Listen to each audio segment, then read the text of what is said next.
सुप्रभात। तो कैसे हैं आप सब। तो चलिए आज हम गणित का 11वां पाठ पढ़ते हैं, जिसका विषय है जगमग जगमग। बनी के परिवार में शादी। बनी के परिवार में शादी हो रही थी। ये खरगोशों का एक परिवार था। हिरणों, बंदरों, हाथियों, बिल्लियों, चूहों, कुत्तों, लोमड़ियों, ऊँटों, नेवलों जैसे कई मेहमान बुलाए गए। सभी को एक खास शरबत पिलाया जा रहा था। सबके लिए एक गिलास। सबको लग रहा था कि शरबत काफ़ी स्वादिष्ट है, लेकिन कुछ छोटे मेहमानों जैसे, अब आपको यहाँ पे खालिस्तान भरना है कि छोटे मेहमान कौन से हो सकते हैं जिनका एक पूरा गिलास भी समाप्त नहीं हो पा रहा था। तो उदाहरण में देखिए, तो हम यहाँ पर लिख सकते हैं चूहे और नेवले। लेकिन फिर यहाँ पर आपको दोबारा कुछ जानवरों के नाम लिखने हैं जिन्होंने अपना पूरा गिलास ख़त्म कर लिया था। तो हम लिख सकते हैं कुत्ते और बिल्लियाँ। कुछ ऐसे भी थे जिन्होंने एक से ज़्यादा गिलास मांगा। तो यहाँ पर आप कौन सा उदाहरण दे सकते हैं। यहाँ पर आप लिख सकते हैं ऊँट और हाथियों और लोमड़ियों ने। मुश्किल अब शुरू हुई। वहाँ कुछ बड़े मेहमान भी थे जो गिलास पे गिलास उड़ेले जा रहे थे। बनी अंदाज़ा लगाना चाहता है कि किसने कितने गिलास पिए। तालिका भरने में उसकी मदद करो, मज़ा आएगा। तो आपको ये तालिका भरनी है जिसमें सिर्फ आपको अंदाज़ा लगाना है कि कुन जानवरों ने कितने गिलास पानी पिए होंगे। जैसे पहला है एक से कम गिलास, तो वह कौन से हो सकते हैं जानवर। वे हो सकते हैं चूहे और नेवले, क्योंकि वह छोटे होते हैं। दूसरा है 1 से 5 गिलास के बीच, तो वे कौन से हो सकते हैं। वे हो सकते हैं कुत्तों या फिर बिल्लियों। 5 से 10 गिलास के बीच जो जानवर हो सकते हैं वे हो सकते हैं बंदर, हिरणों, और 10 गिलास से ज़्यादा जो हो सकते हैं वे हो सकते हैं हाथियाँ और ऊँटों। याद रखिएगा कि ये सिर्फ हम अंदाज़ा लगा रहे हैं, कोई ज़रूरी नहीं है कि इतना ही जानवर पानी पीते हों। तो हम आगे बढ़ते हैं। पानी अंदर पानी बाहर। तो ये छोटा बच्चा बोल रहा है, मैं दिन भर में बहुत सारा पानी पीता हूँ, लेकिन ये सारा मेरे शरीर से बाहर नहीं निकलता। ये जाता कहाँ है। क्या तुम कभी लड्डू की तरह सोचते हो। तो क्या आप भी ये सब सोचते हैं कि जो आप पानी पीते हैं तो वह पानी जाता कहाँ पर है। एक दिन में तुम लगभग कितने गिलास पानी पी जाते हो। तो कितने गिलास पानी पी जाते हो आप, ये आपको अपना जवाब लिखना है। गर्मियों के दिन में आप कितने गिलास पीते हैं, 8 या 10 उदाहरण के तौर पे। और जाड़े के दिन में आप कितना गिलास पीते हैं, यहाँ आप लिख दीजिएगा, शायद 4 या 5। क्या तुम बता सकते हो कि तुम्हारे शरीर से एक दिन में कितना पानी निकलता है। हमारे शरीर से एक दिन में पानी आधा निकल जाता है। अब हम अगले पन्ने पर आते हैं। बाल्टियाँ और बोतलें। 1 लीटर की एक बोतल लो। ये पानी या तेल की खाली बोतल हो सकती है। अब अपने घर से कुछ और खाली बोतलें, मग, जग, गिलास, कटोरी, पतीला, ये सब इकट्ठे करो। देखो कि इनमें से किस में 1 लीटर से ज़्यादा पानी आता है और किस में 1 लीटर से कम आता है। अगर तुम चाहो तो एक छोटा चित्र बना सकते हो। तो ये प्रक्रिया आपको करनी है और इस प्रक्रिया के आधार पे आपको ये तालिका भरनी है। जैसे 1 लीटर से कम और 1 लीटर से ज़्यादा। तो 1 लीटर से कम जिसमें पानी आता है वह होती है कटोरी, और 1 लीटर से ज़्यादा आता है पतीला। ऐसे ही आप और बर्तन के नाम लिख सकते हैं जिसमें पानी 1 लीटर से कम आता हो, जैसे होता है लोटा, मग, छोटी बोतलें, गिलास। तो ये सारे उदाहरण वे हैं जहाँ पर 1 लीटर से पानी कम आता है। अब 1 लीटर से ज़्यादा पानी कौन से बर्तनों में आ सकता है? वे हो सकता है जग,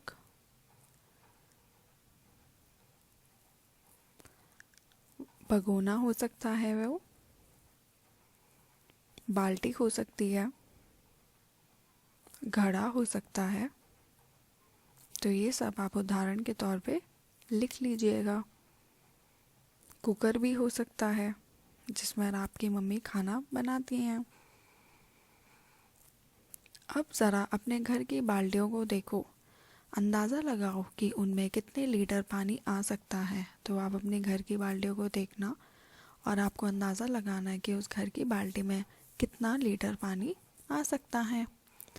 1 लीटर वाली बोतल के सहारे ये देखो कि क्या सभी बाल्टियों के लिए तुम्हारा अंदाज़ा सही है। तो फिर आपको 1 लीटर वाली बोतल के सहारे आपको पहले अंदाज़ा लिखना है कि बाल्टी 1 में कितना पानी है, और उसके बाद आपको उसका माप करना है। यानी आपको ये बताना है कि आपकी एक बाल्टी में वाकई में कितना लीटर पानी आ सकता है। ऐसे ही आपको दूसरे बाल्टी और तीसरी बाल्टी का अंदाज़ा और माप लिखना है। तो ये आपका अभ्यास कार्य हो जाएगा। अब हम अगले पन्ने पर आते हैं। सही जोड़े बनाओ। यहाँ पर भी आपको अंदाज़ा लगाना है। लगभग 12 लीटर। तो आप 12 लीटर किससे मिलान करेंगे? 12 लीटर आप मिलान कर देंगे बाल्टी से। आधा लीटर से कम किस में आता है? आंखों की दवाई की शीशी। लगभग 5 लीटर। इसका आप मिलान करेंगे पानी की सुराही। 1000 लीटर पानी की टंकी। और आखिर में आधा लीटर दूध नापने का पैमाना। तो ये आप मिलान कर दीजिए। सुप्रभात। तो कैसे हैं आप? तो चलिए अब हम अगली प्रक्रिया पे आते हैं। किसके जग में ज़्यादा है? नईमा और जीतू क्या कर रहे हैं? अगर नईमा अपने जग में 1 गिलास पानी डालती है तो वह कुछ ऐसा दिखता है, जो कि आपको चित्र में दिखाई दे रहा है। नईमा को लगा कि उसे जग भरने के लिए जग में लगभग 3 गिलास पानी डालना होगा। तुम्हें क्या लगता है? क्या आप इस बात से सहमत हैं? जी हाँ, बिल्कुल सही। अगर जीतू अपने जग में 1 गिलास पानी डालता है तो वह कुछ ऐसा दिखता है। बताओ कि किसके जग में ज़्यादा पानी आएगा? तो बताइए।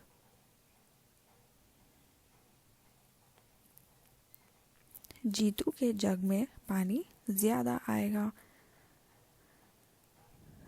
तुम्हें क्या लगता है कि जीतू को अपने जग भरने के लिए उसमें कितने गिलास पानी डालने होंगे?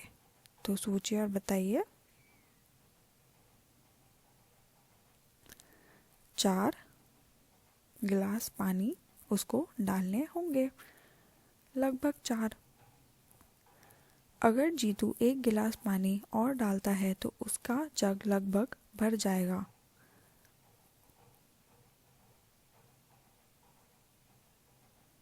उसका जग नहीं भरेगा, क्योंकि आप ध्यान से देखिए, उसके जग में जो पानी है वह अभी नीचे है और अगर उसमें एक और गिलास पानी डाल देगा तो वह लगभग पूरा नहीं भरेगा, वह सिर्फ शायद आधा ही भर पाए। अब अगली प्रक्रिया देखते हैं, मटके भरना। नसीम और अब्दुल को अपने अपने मटके पानी से भरने हैं। दोनों मटके एक जैसे बड़े और भारी हैं। उन्होंने अपनी बोतल भरी, फिर उसे ले जाकर मटके में डाला, इसलिए उन्हें बार बार नल के पास जाना पड़ा।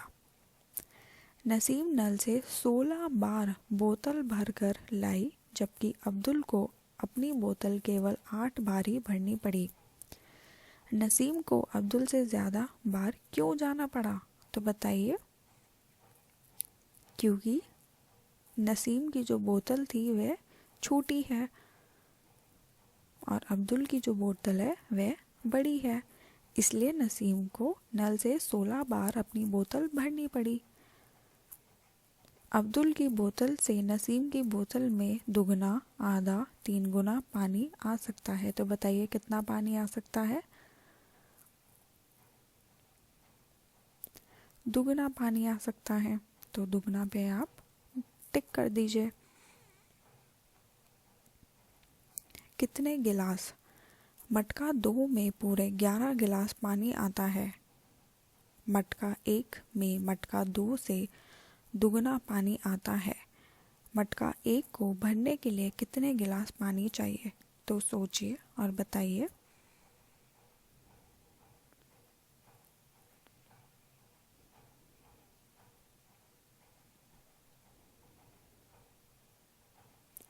दुगना है तो 11 का अगर आप दुगना करेंगे तो कितना हो जाएगा, 22 हो जाएगा। तो यानी मटका 1 को भरने के लिए हमें 22 गिलास के पानी की ज़रूरत पड़ेगी।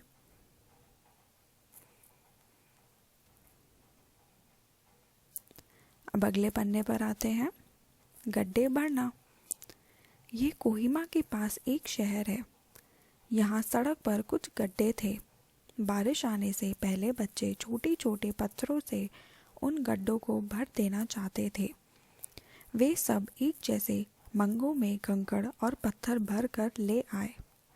गड्ढे अ को भरने में 9 मग पत्थर लगे। गड्ढे ब को भरने में 18 मग पत्थर लगे और आखिर में गड्ढे स को भरने में 12 मग पत्थर लगे। तो अब इस पर प्रश्न ये किया जाता है कि चित्र में सही गड्ढों पर अ, ब, स लिखो।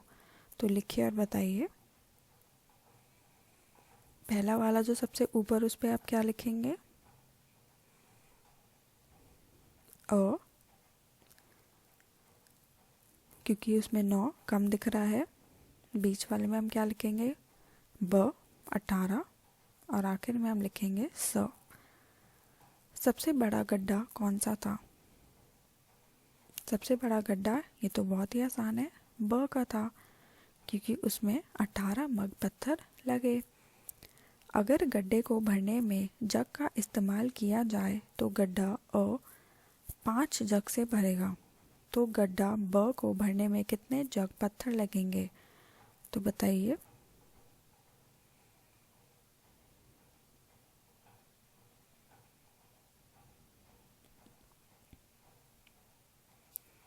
अगर आप ध्यान से देखेंगे, जो गड्ढा अ है उसको भरने में 9 मग पत्थर लगे और गड्ढा ब को भरने में 18, तो यानी जो गड्ढा ब है वह दुगना है गड्ढा अ का।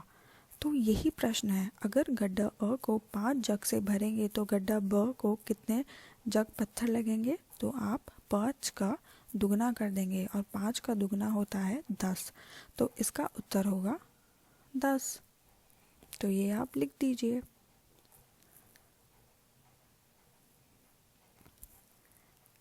आशा है को ये पाठ अच्छे से समझ में आया होगा। धन्यवाद।